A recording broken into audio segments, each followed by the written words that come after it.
Assalamu alaikum wa rahmatullah. Dear learners, how are you? I hope you are well.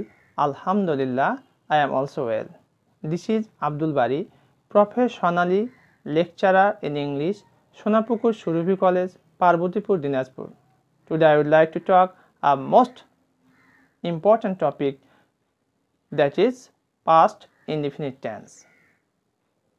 I hope that you will stay with me and enjoy the class. Let's get started. আজকে আমরা past indefinite টেন্সের যে বিষয়গুলি নিয়ে কথা বলবো সেগুলির মধ্যে রয়েছে ডেফিনেশন, সংজ্ঞা নিয়ে কথা বলবো, অর্থাৎ এটি কোন টেন্স, কিভাবে চিনব, আর এই টেন্সটার সংজ্ঞাটা কি হবে, চিনিবার উপায়, আইডেন্টিফিকেশন, স্ট্রাকচার, গঠন প্রণালী। তোমরা জানো গঠন প্রণালীটা খুবই গুরুত্বপূর্ণ, পাশাপাশি চেনাটাও খুব জরুরি। এই দুটি বিষয় যদি আমরা পরিষ্কার ধারণা থাকে তাহলে আমরা অনায়াসে এই টেন্সটিকে রপ্ত করতে পারবো। আর এই টেন্সটি সত্যিকার অর্থে খুবই সহজ। স্ট্রাকচারটি অ্যাফার্মেটিভ থেকে কিভাবে নেগেটিভ করব, আমরা অ্যাফার্মেটিভ থেকে ইন্টারোগেটিভ সেন্টেন্স, প্রশ্নবোধক বাক্য কীভাবে করব, অ্যাফার্মেটিভ টু ইন্টারোগেটিভ নেগেটিভ কীভাবে করব, আর সব শেষে তোমাদের জন্য থাকছে অনুশীলন অর্থাৎ এক্সারসাইজ। আমরা দেরি না করে ক্লাসটি শুরু করি। পাস্ট ইনডিফিনিট টেন্স প্রথমে আমরা যেটি দেখব সেটি হচ্ছে সংজ্ঞাটি কী, সেই সংজ্ঞাটি সম্পর্কে আমরা গুরুত্ব সহকারে দেখব। এটি খুবই একটি গুরুত্বপূর্ণ একটি টেন্স।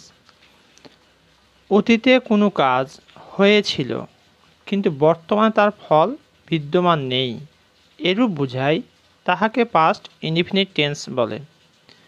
এবার আমরা এই টেন্সটির চিনিবার উপায়ের দিকে একটু খেয়াল রাখব। বাংলা ক্রিয়া শেষে মূলত ছিলাম, ছিল, ছিলেন এই চিহ্ন আমরা দেখতে পাবো। এছাড়াও কখনো কখনো ত, তে, তাম, তেন, ত, তে, তাম, তেন আমরা ছিলাম, ছিল, ছিলেন এগুলো দেখতে পারি, অথবা ত, তে, তাম, তেন। এটা হলো চিনিবার উপায়। এবার আমরা দেখব স্ট্রাকচার, অর্থাৎ গঠন করব কি করে বাক্যটা আমরা লিখব। প্রথমে বসাতে হবে সাবজেক্ট, এরপরে ভার্বের পাস্ট ফর্ম প্লাস এক্সটেনশন। এবার আমরা উদাহরণ দিয়ে বিষয়টি পরিষ্কার করব। প্রথমে 1 নম্বর উদাহরণটি দেখি। আমি প্রতিদিন সকালে কোরআন পড়তাম। দেখো এখানে পড়তাম, তাম আছে, তাহলে এটা কোন tense? Past indefinite tense. I use to read the Quran every morning. এখানে আই সাবজেক্ট বসানো হয়েছে, তারপরে ভার্বের পাস্ট ফর্ম ইউজড বসানো হয়েছে। To read the Quran object every morning, প্রতিদিন সকালে। তাহারা বাজারে গিয়েছিল, এখানে সাবজেক্টকে তাহারা, দে, যাওয়ার ইংরেজি কি? Go, past form went, they went to market. এবার পাস্ট ইনডিফিনিট টেন্সকে কিভাবে ইন্টারোগেটিভ সেন্টেন্সে পরিণত করা যায় সে বিষয়ে আমরা একটু দেখব। প্রথমে বসাতে হবে ডিড, এরপরে সাবজেক্ট, তারপরে V1 প্লাস এক্সটেনশন। এক্সাম্পল, সে কি একটি কলম কিনেছিল?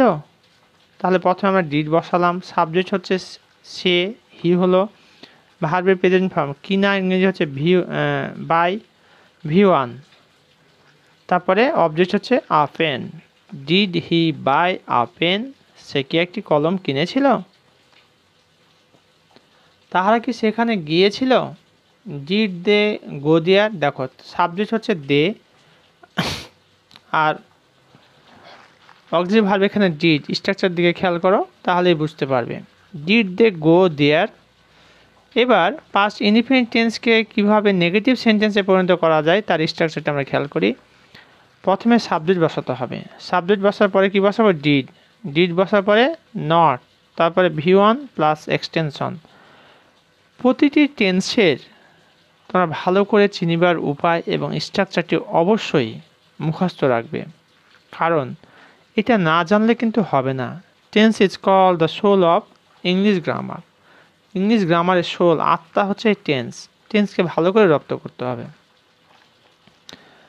এবার আমরা প্রশ্নবোধক যেটা নেগেটিভ যেটা দেখলাম তার আলোকে কিছু উদাহরণ দেখব। আমার শিক্ষক কাজটি করেছিলেন না। কে? আমার শিক্ষক, মাই টিচার।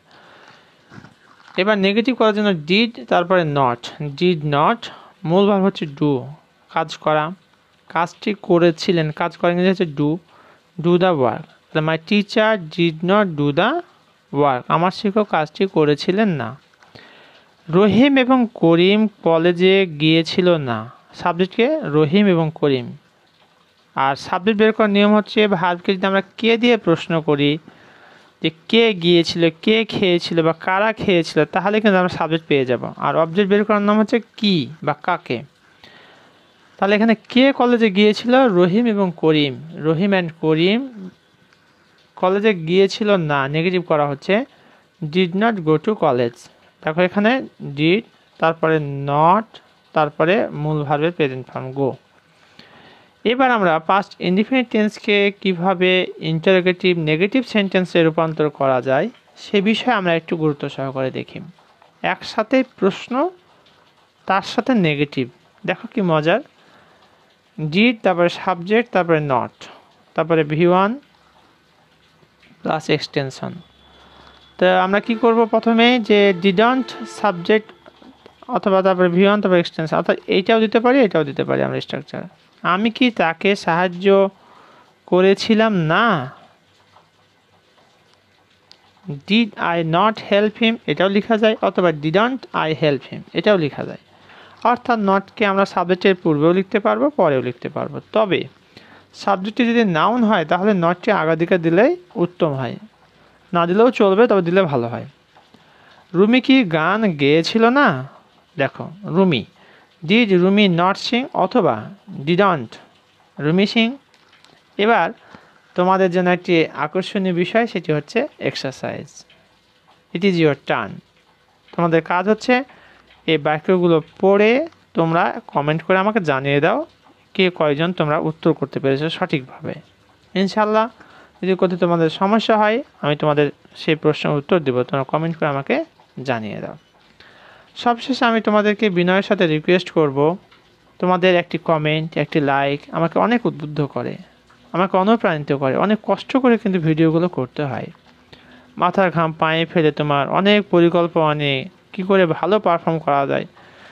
তারপরও হয়তো তোমাদের ভালো পারফর্ম দেখাতে পারি না বা সম্ভব হয় না, তবে চেষ্টায় আছে। ইনশাল্লাহ দোয়া রাখবে এবং আমার পাশে থাকবে, সহায়তা করবে, পাশাপাশি কমেন্ট লাইক দিয়ে আমাকে উদ্বুদ্ধ করবে, আর অন্যদেরকে দেখার জন্য ভিডিওটি শেয়ার করবে।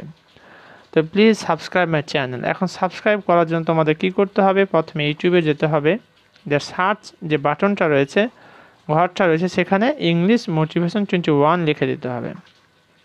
এখানে খেয়াল রাখবে মোটিভেশনের পরে 21 পাশাপাশি থাকবে। 21কে যদি ছেড়ে দেখো তাহলে কিন্তু আমারটি পাবে না। মোটিভেশনের পরেই 21, অর্থাৎ কোনো স্পেস এখানে হবে না। দিয়ে তোমার এরকম একটা বাটন দেখতে পাবে সাবস্ক্রাইব, দিয়ে ক্লিক করলেই প্রেস করলেই কিন্তু তোমার কালো হয়ে যাবে, তাহলে কিন্তু সেটা সাবস্ক্রাইব হয়ে গেল।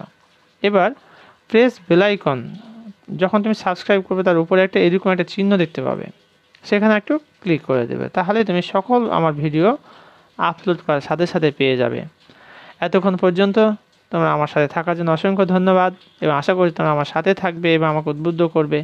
এবং পাশাপাশি তোমাদের কোথায় সমস্যা হচ্ছে বা কোথায় বুঝতে সমস্যা হচ্ছে সেগুলো কমেন্ট করে আমাকে জানিয়ে দাও।